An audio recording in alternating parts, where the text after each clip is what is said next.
Hello, everyone. Welcome to episode 6 of You Cannot Rewatch, the Evangelion Rewatch podcast. As always, I'm David. And I'm Dylan. And welcome to another exciting episode of us talking about a Japanese show.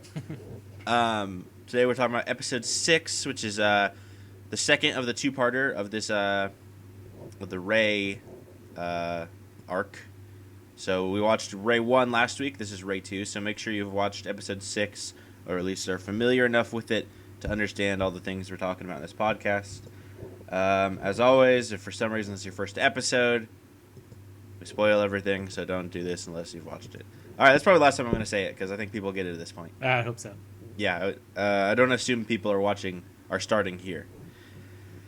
Anyways, let's go ahead and jump right in. So we ended on a cliffhanger last week. The fight started. I don't know what angel this is. I actually did research. It is, I don't know if you say Remiel or Ramiel. Yeah, okay, that's what I thought. Yep. I thought that might be the name. So I like this angel a lot, first of all. Yes, I think me this too. is It's really cool. one of my favorite ones, actually. Although, I think after seeing the version of it in the first rebuild, the one in the show is much more underwhelming. Yeah. Because the one in the rebuild is so flashy and big. So this one isn't quite as exciting after you've seen that, just in terms of visual. But I don't know, this angel's just cool. It's simple. This angel's a badass. Yeah, it really is. I like it's such a badass, but such a simple design. Yeah. This is really the first angel we've seen in the show that actually seems like a legitimate threat. Yeah. Because, Shinji was, tripping over his feet for the first angel, and he still managed to pull through. In the second one, I was just a big dick. So this one, it's actually a legitimate threat, and it seems to have kind of evolved past the other ones. It's repelling any attack. It's launching counterattacks. Has that big old tentacle dick. Yeah, I wanna talk about that. How long is that drill? It's got to be pretty long. How's that possible? It's just coiled up inside of it, man. It must be coiled up pretty well. Because I guess it's I don't know how that's supposed to work. It's like creating it out of a negative space or something, because they say there's 22 layers of their shield. Right. And then there's, I don't know, hundreds and hundreds of feet between that and the base of the Geofront where Nerve headquarters is. So, that thing's got to be, I don't even know how long. I'm not really good with measurements. It's got to be thousands of feet long. Yeah. Right? No, absolutely. Maybe that's too much. I don't know. But it's definitely really freaking long. I don't know how that's possible. Especially, does it use that drill in the rebuild? I don't remember. I'm pretty sure it does. I think it does. Yeah, I'm too. pretty sure. Yeah. So in the rebuild, we see it transform into other shapes. So it couldn't even be inside. No, yeah, that's true. Yeah. Where's that drill coming from? Man, who knows? That's the really of a mystery. Maybe it's explained in somewhere. I don't know. Probably somewhere. Anyways, though, one thing I like about this angel, it's a small thing. It makes a weird little noise when you see it. Mm-hmm. It's almost like a angelic little hum. Yeah. I don't know. I always liked that. I Okay, thought that was too. a really interesting touch, because these are supposed to be angels, so that's cool. So we see Shinji get completely fucked when he tries to face off against this angel. I forgot how quickly he gets fucked, because I forgot what episode we're on, first of all. So I was watching it, got on there, I was like, oh yeah, this is part 2. Immediately gets launched and then just gets wrecked so hard. Yeah, it wasn't really much of a fight. I was like, man, talk about a cliffhanger with no payoff. Yeah, that's true. And then they give him as they call it, a heart massage. Yeah. Which doesn't seem like much of a massage. No. Is that what you would actually call that? If you use a defibrillator on somebody, is that called a heart massage, or is that just something they use in the show? I thought it was called resuscitation or something like that. Isn't that? Yeah, there's different words for it, but I've never heard it called heart massage. I've never have I either. No. But I wonder if that's just something they say in the show, that's their term for it, or if that's actually a medical thing that people would say. I hope they're writing for it. And I was like, what's that one thing? Like that heart massage. That could be. So this is also kind of the first episode where we see them trying to figure out how to deal with an angel. Yeah. That kind of becomes the formula for the show. For a lot of it is, here's an angel. It's got some kind of weakness. How do we figure out how to exploit it? And it's a lot of Misato talking to people and figuring things out, and they're all looking at plans. This is the first of those episodes, so it's interesting because really the other two angels were just kind of like, Shinji, go for it. Yeah, it was like there's a lot of stuff going on, and that stuff was like going on in the background. Really, Yeah, this is like the first time where it's like this is like a big thing. It's like the whole episode. yeah, and I like this kind of episodes a lot. I think that's Me too. a lot of the fun of the earlier show. Later on, it gets like crazy and it gets all over the place. But I think for the first half or so of the show, that's the fun of it, is watching how are they going to beat the angels. So it's cool to see this first one, and it also shows like, because up until now, what has Misato been doing in Nerd? I was just about to say that. I was gonna say that I like these because it's like, oh, now I know why Masato actually has a job here. Yeah, but up until now, she seems like she just kind of like stands in a corner with her arms crossed, saying things. Yeah. So it's nice to actually see like, oh, okay, so she does things that are important. Yeah, she's actually pretty smart. Yeah, we learn a lot more about Rei in this episode. Mm-hmm. Kind of. I don't know. I mean, we learn about Rei, but at the same time, we kind of don't, because it seems like a lot of the stuff we do in this episode doesn't end up mattering for Rei's character. Yeah, that's true. Last week I mentioned one of our listeners, Vatos, commented that Anna didn't really know what to do with Rei after this, and he said a little bit more about it. I guess Anna didn't really feel connected to her character at all, especially after this. He just thought like, I don't know, just wrote her out. I don't know who she is, and he realized it was a big mistake to have her smile at the end of this episode, because then he felt like her character was just done. Like that was the progression. Oh yeah, And that makes sense. how else are you going to progress her after that? Which I kind of understand what he means, because like Rei doesn't do a lot for a while. I would say not really until the episode where, spoilers, but obviously you should have watched the show. The episode where Rei 2 dies is really, we don't really see anything else major out of her character until then, I think. Yeah. Some minor stuff, but as far as like major stuff goes. When they say he didn't know what to do with Rei, does that mean like where she ends up, like in End of Eva? Did he always have that planned? He just means he didn't know how to flesh her out character wise. Yeah, I think he means the character thing, because Okay. well, I also don't know if, because at this point in the show, when Anu had wrote this far, it was before he kind of went through his big wave of depression and kind of changed where the show was going to go later on. So the stuff in End of Eva, I don't know how much of that was planned out at this point, if any. Okay. I don't know. It's hard to say. But anyway, so we get some cool conversations between Rei and Shinji in this episode, though. He kind of asks her, like, why is she a pilot? And she says it's because of her ties to everybody there. Mm-hmm. Which is interesting, because she doesn't really seem to have a lot of connections to people. I guess Gendo, but he even says, like, is it because of the tie to my father? And she says, no, it's because of my ties to everyone. She doesn't really seem that connected to anybody. No, she really doesn't. No. Even Gendo, really.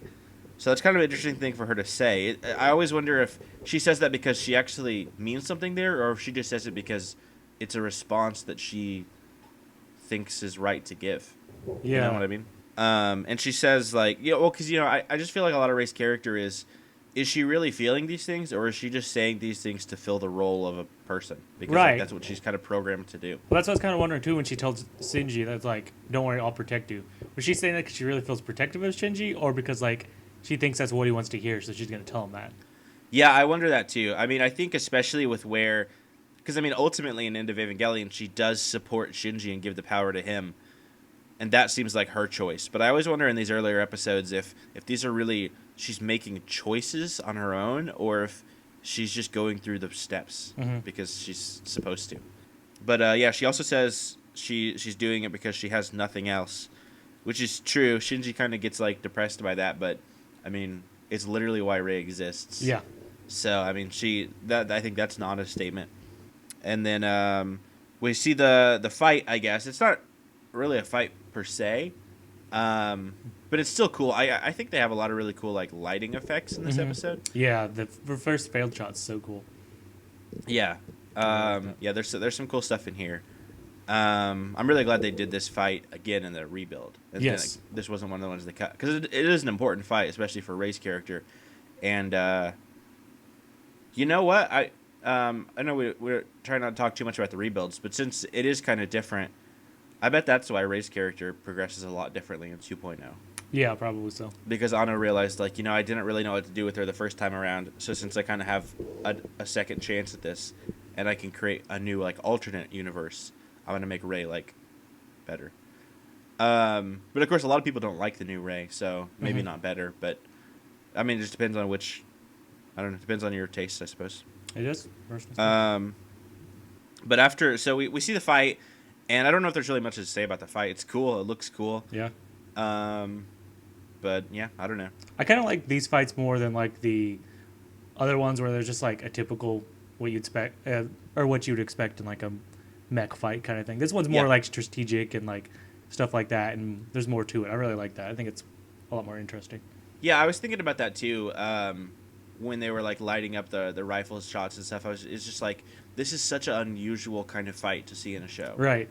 Period, but especially a mech show. Like, yeah.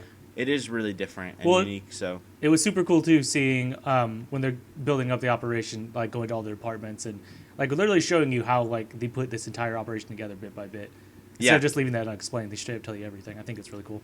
That's true. It just shows too that like this fight isn't really necessarily about the fight. It's more about how did we get here in terms of story, and what does this mean to the characters. So that's really the big right. one. I think it's really important. What does this mean between Shinji and Rey right now? Exactly. I mean, this kind of shows you like the importance of showing Gendo and Rey together in the first part, because then Shinji does almost the exact same thing in the second part. Yeah, and there's a really good parallel scene there. Yeah, for sure. And that's kind of like when you can kind of tell Rey and Shinji are probably going to kind of get closer now. Yeah, and then they don't for a really long time. Nope, they don't. But yeah, I mean, there is that really good parallel scene with him getting her out of the pod. Crap, I forgot what it's called. Oh shit! Now I forgot what it's called. Damn it! Now we look stupid. We look so dumb. We look so stupid. Moving along. So one thing I think is interesting about this episode is the last one is called Rey 1. Right. And this episode is called Rey 2. And on the first watch through, it seems like, oh, okay, so it just means first episode about Rey, second episode about Rey. But really, that's a straight up spoiler in the title. Like, you would never know it watching it, but it's straight up saying, hey, this is the second Rey. The first one is dead. Like, that's in the title, you know? Yeah. And, like, that's really interesting because nobody would catch that on your first watch through. You would just think, oh, this is part 2 of Rey's story. But it really is saying, like, nope, this is not the same character as Rey 1. So that's interesting that I just want to imagine putting that in the title of a show. That's kind of bold. Yeah, I mean, again, who would ever call that? Who'd ever call that? But yeah, that's when you watch it in a second through, you're like, oh, nice one. Yeah. Honestly, I don't know if there's much else to say about the episode other than that. Good episode. No, really good episode. But, I mean, it's pretty much just lining up for the fight and then the fight. I don't know. Yeah, I mean, is there anything... I mean, we can always talk about stuff that might set up for the future, which I think we already did that, actually. Yeah, well, I have some other stuff to talk about other than the episode. I was just seeing if... Oh, yeah, I'm cool. We need to cover anything else. I think that's pretty much it. Yeah, that got my notes. Oh, there's one off thing I wanted to mention. That's not like any series. Is it the great shots of Pin Pin? Yes, those I had some of my notes. The great shots of Pin Pin. I hope it becomes... I can't remember, but does it feel like a running thing now? You just see random shots of Pin Pin? Sometimes. Yeah, that happens sometimes. I always hate the episode when Misato's like sending Pin Pin away to live with the other family. Oh yeah, it's so sad. That reminds me. I'll move right into this because that's a good segue. So last week we were talking about who could be in Unit 0, who's the soul. Right. But we thought it's Ritsuko's mom. I got Vatos commented and gave me an interesting theory. Like, it's not Vatos' theory. It's a theory somebody else made. And I'll post a link to it on the YouTube. And if you're listening on iTunes, I don't know, go to the YouTube and check it out, I guess, because I can't post a link on iTunes. But somebody once wrote a theory that Pin Pin was supposed to be the pilot of Unit 0. Oh. And Pin Pin's mother is the soul of Unit 0. Oh, shit. And it is a completely serious article that somebody wrote. It is, I mean, maybe it's a joke, but it's pretty. Oh man, they wrote it pretty seriously for a joke. That just cracks the story wide open, dude. Yeah, everything makes sense now. So well, because some of their arguments were, Pin Pin. They kind of hint at Pin Pin is much more intelligent than other penguins. That he was like genetically modified, and somewhere I'm positive they don't ever say this in the show, but somewhere maybe it's in the manga or something. They say that Pin Pin was like they had experimented on him, I think, at Nerve, and they were going to kill him because the experiment failed, and so Misato took him in. So some people say, or at least one person says, that the experiments were to make him the pilot. That makes so much sense. Yeah. So Ava 3.0 plus 1, it's going to be no if they're in the same universes. Let's say this is like after the other impact, and this is like the retelling story. This is going to be the final one because Pin's finally going to take pilot of it and That'd be realize his awesome. full potential and save the entire world. That's what's going to happen. That would be great. Calling it right now. Unfortunately, I'm pretty sure Pin's dead. I think so too. They haven't mentioned it, but I'm pretty sure he's dead. Yeah, he's dead. Yeah, I mean, or based he's on how been Misato's training acting, and Or he's I don't been- think maybe he's- that's why she's so grumpy in 3.0. Probably. Pin died. Or maybe he's just off training somewhere and then he's going to come back with the. That could be.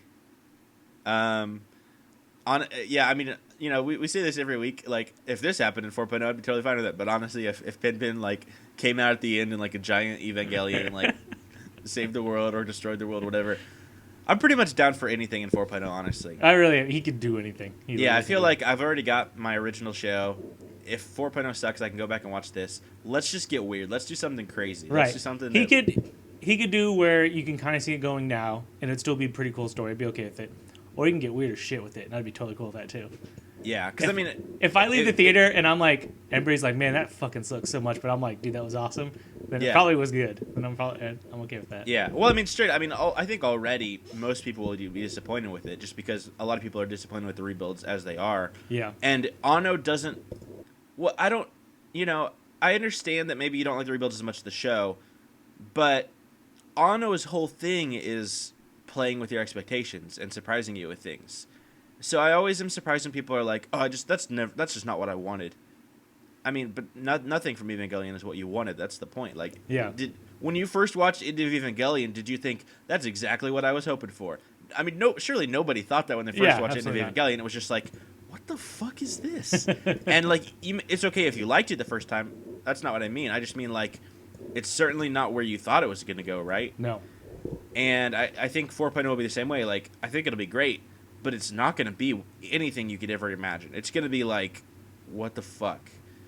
And I'm excited for that. Like, I want to walk away from that theater and be like, I don't know what I just saw.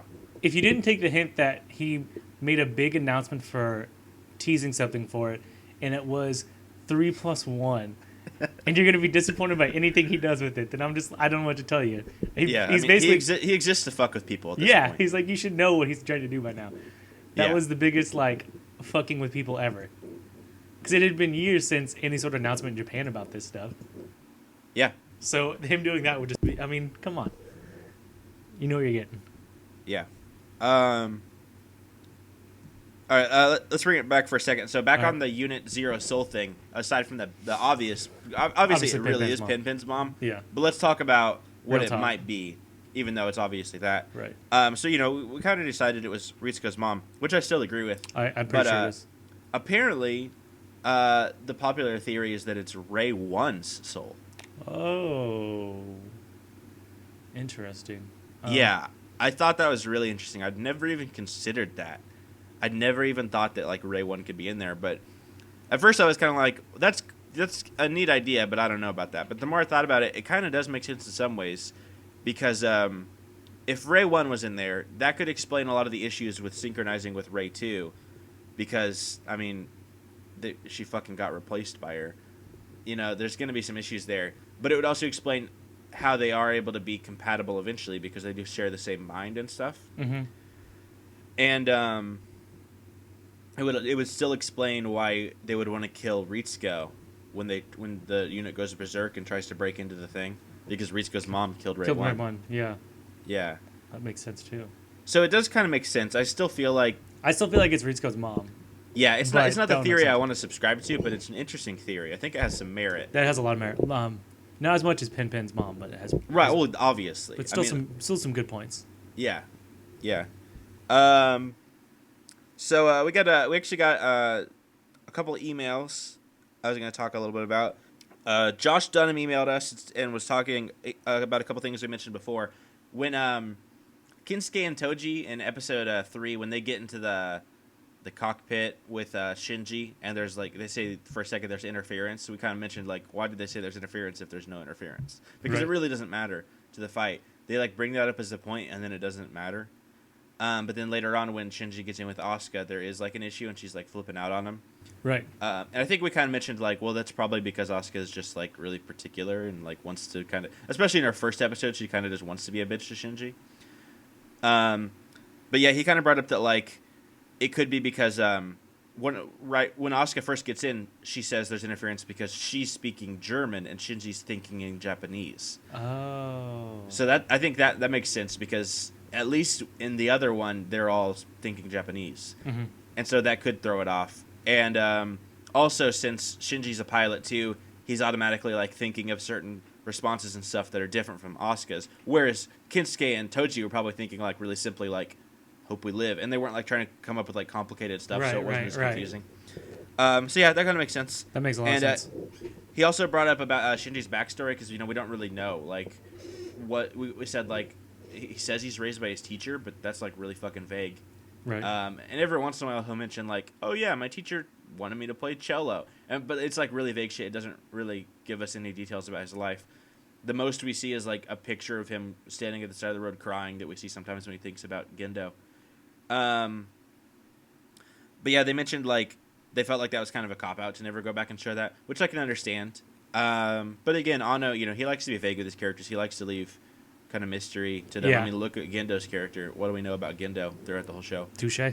But he said he kind of likes what they did in the manga with it. He kind of thinks that was maybe the real backstory. And in the manga, he lives with his aunt and uncle, who are, I believe, not on Gendo's side, and they kind of don't really like Gendo at all. And I think that works for the manga. But the way I look at the manga, because I have read the manga, and it's different from the show. It's similar in a lot of ways. It's kind of like the rebuilds. For a long time, it's really similar. And then some of the differences start to get bigger and bigger. And they don't get as crazy as like 3.0 differences do. It still pretty much stays the same. Like we still pretty much go through End of Evangelion. There's some differences in the way we go through it. I think the most notable differences are like Takaru's character. And then the ending, I don't want to spoil it, but there is some stuff at the ending that's like, oh, okay, what the hell is this? But I kind of look at the manga the way I look at the rebuilds, where I totally agree with like the time loop theory, where this is happening over and over and over, and it's kind of resetting. Yeah, I think that makes sense. I subscribe to that as well. I think that's an easy way to look at it. Either that, or these are just parallel dimensions. One or the other. Really, that's one of the theories that like makes me love this rebuild so much. Yeah, me too. But I feel that way about the manga as well. I feel like the manga could just like slide neatly in there too, because it's similar, but it has some differences. So the thing with his aunt and uncle, I think, works for the manga. I don't think that should be applied to the show because it is a different thing. I mean, if you want to, that's fine. But I don't really agree with applying that to the show. How long is the manga? I might give it a read. Man, I don't remember. Is it a quick read or does it kind of take a while? I mean, it was a quick read for me, but to be honest, I like jumped through a lot of it. Okay. Because again, a lot of it was similar to the show. So if I saw like, okay, this looks like this episode 6, I'm just gonna like jet through this. Right. Okay. And I wouldn't like take the time to look at all the finer details until I noticed like, oh wait, this looks different. I'll read this really carefully. And so it only took me honestly a couple hours. Oh, yeah, I'll get that a shot then. But of course, obviously, I bought every volume and read them officially. So we don't. Right. Well, I would too. I was probably gonna go to Hastings and buy some. Right. Well, I mean, just the same way that we run this Evangelion podcast, you should definitely buy the show. Don't watch it online. Right. Because me and Dylan definitely own it. Yeah. It was really expensive, like $600. Hey, I would love to own Evangelion. Oh, me too. I really want to own the show. I will spend so much money on the show. But here's the thing. I don't want to spend a bunch of money on used copies. Because A, I don't know if they're going to work. And B, at that point, I'm not supporting the people who made the show anyways. Right. I would spend a ton of money on a real copy, because then if I was spending a lot of money, at least I would be supporting the people who made it, or at least the people who licensed it here in the United States. But I mean, everybody knows like there's no way to do it. No. Either you got lucky and you bought it when it came out, or you're willing to spend a lot of money on shitty used copies now, or you're not going to watch it legally. Well, you also run the risk of not even getting real copies either. Exactly. Because I have my roommate bought Cowboy Bebop, the whole entire series, and it was just like somebody ripped and burned their own discs of the copy of it and gave it to him, sold it to him Nice. for like $40. So yeah, just you gotta watch out for the shit like that. Yeah, exactly. That's And, what I yeah, was that's be why. hesitant. Yeah, that's why I want like an official one. Exactly. Plus, That's why absolutely. plus, I would love like a Blu-ray release with like special Oh features and god. like in-depth stuff. And I know some of the DVDs do have special features, but I don't know. I'd like it all in like one place that I know like I'm exactly what I'm getting. I'm just really hoping. I'm keeping hopeful that as soon as the rebuilds are done, that will happen. I think it will. The problem is, we talked about this recently, but not on the podcast. Um, that's going to be forever. Because Yes. here in the United States, we still haven't had the Blu-ray for 3.0 released. Nope. And we don't even know when it's going to be released. Yeah. No, that's true. I still assume this year, but maybe not. It's getting pretty late in the year, and we still haven't heard anything. I check probably monthly on the update on that production, and it still says the same thing. It's What's it say? It used to give you another month date, but now it just says Funimation is currently working with one of the writers to get the dubs more accurate to Okay. the script. Yeah, I've heard that too. So let's just go ahead and say that it comes out this year, even though I'm not sure it's gonna. Let's say it comes out in 2014. 4.0 is going to come out in theaters, I believe, next year, right? In 2015 in Japan. I hope so. If it does, then based on how long it took from 3.0 in Japan to come out here, just in theaters, because it did come out in theaters here earlier this year. It came out in late 2012, if I remember right, in Japan, and it came out in early 2014 here. So about a year and a half, I would say. So if it comes out in 2015, let's say mid-2015, it would come out here probably early 2017. And then if it takes as long for the Blu-ray of that, then it won't come out until either late 2017 or sometime 2018. Oh, then if they God. release a show in Japan, it'll probably take just as long for the Blu-ray to get localized here, because they'd probably, maybe they could use the original dubs, but they'd probably have to redo some stuff.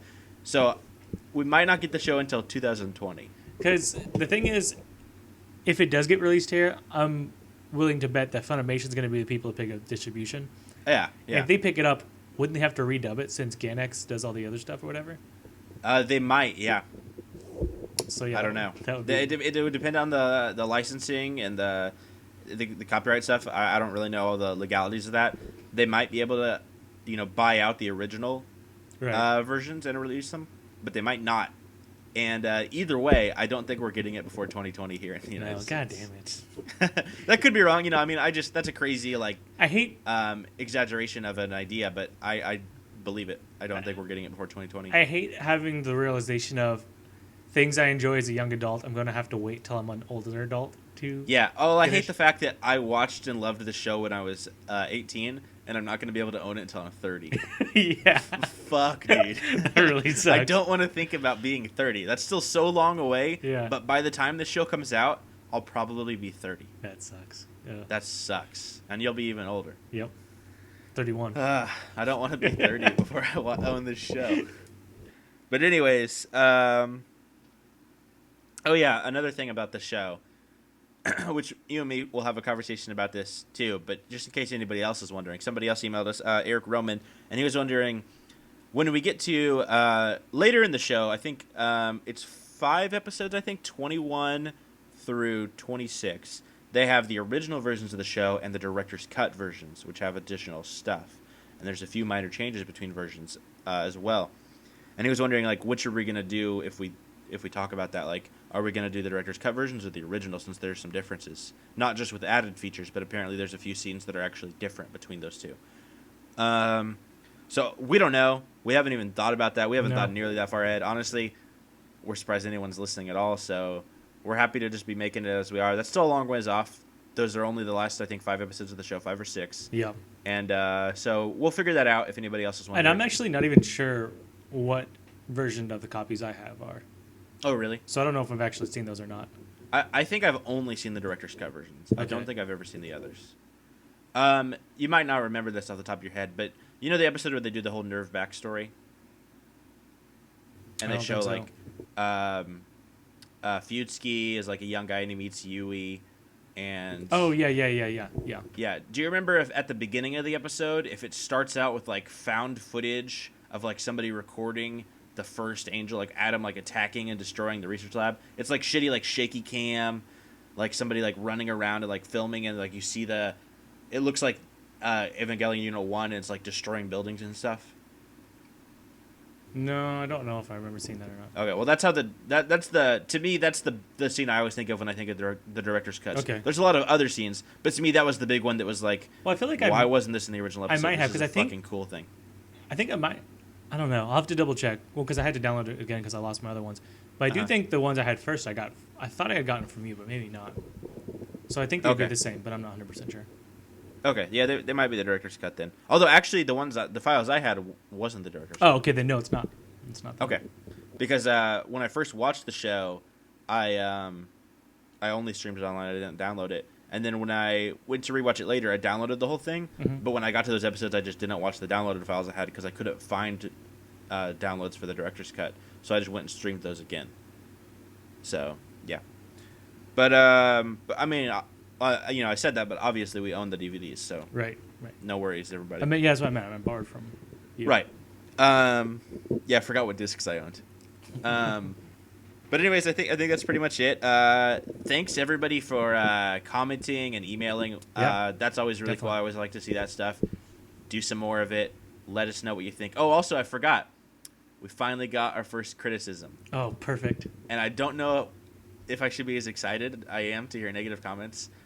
I feel like on the internet, if you're going to make content, you should expect negative comments. Oh, yeah, And I definitely. think that I expect them so much, just, as a way of getting ready for that I almost freak out if we don't get them. Exactly, It's yeah. It's almost like, wait a minute, everybody's saying really good things, but it can't be that good. Where's the negative stuff? So I was really happy totally to get agree. a negative I comment. totally agree. I can't wait.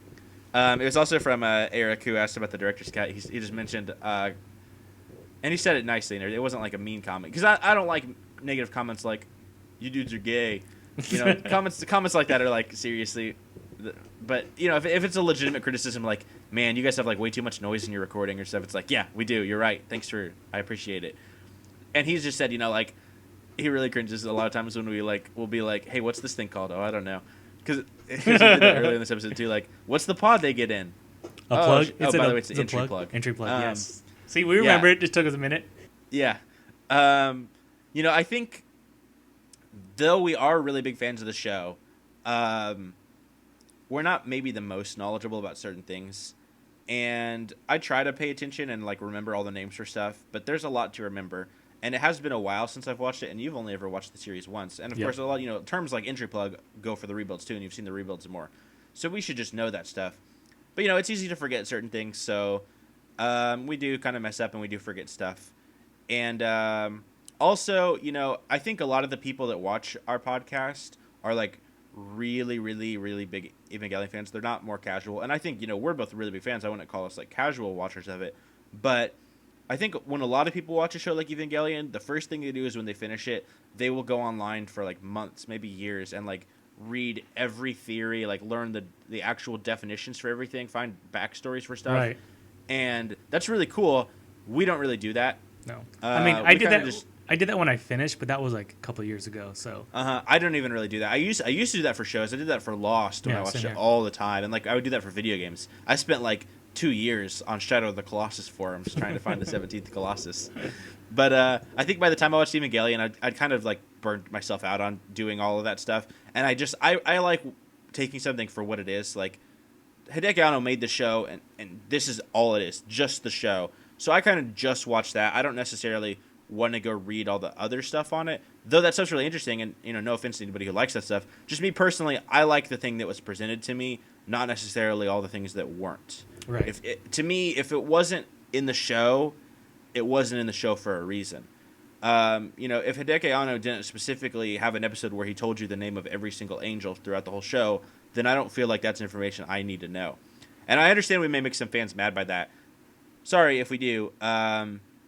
It's just, that's not really what we like about the show. I don't like, all the smaller technical details. If you do, that's fine.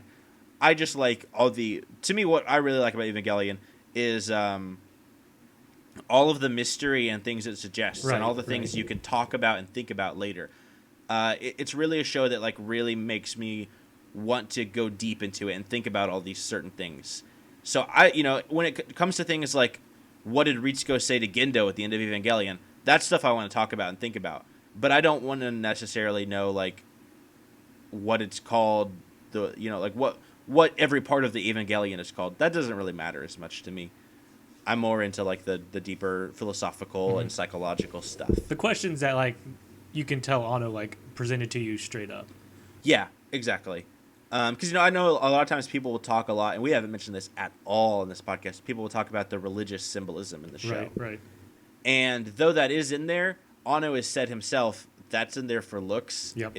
It was never intended as like an allegory for anything. Because I mean, obviously we have angels, we have Ava, based off Eve, we have Adam. Every explosion looks like a cross. There's a lot there, and a lot of people really dive deep into that. But I mean, Anno said it wasn't important, so I don't really go into that stuff. But if you like it, I mean, that's cool. I mean, whatever makes I've you heard enjoy some this. really cool theories Yes, yeah. and really cool talk about that stuff.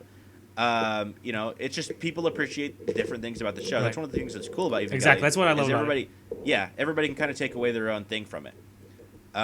Enjoy the show whichever way you want to. Yeah, but hey, I totally understand when you're listening to something and you like, because I've listened to stuff before and I know something, and the people on there will be like, "Hey, what's this thing called?" And I'm just like, "You guys are fucking stupid. Why are you hosting something where you're talking about something you don't even know what it is?" I totally understand that frustration. Yeah. Especially like, this is a little bit off topic, I guess, but like if I ever watch people play like video games on YouTube and I know like what they're supposed to do, like I know how to solve a puzzle and I'm just watching them try to solve it, and I'm like, "You're fucking stupid. You walked right by the answer." So was that what it was like watching me play Silent Hill?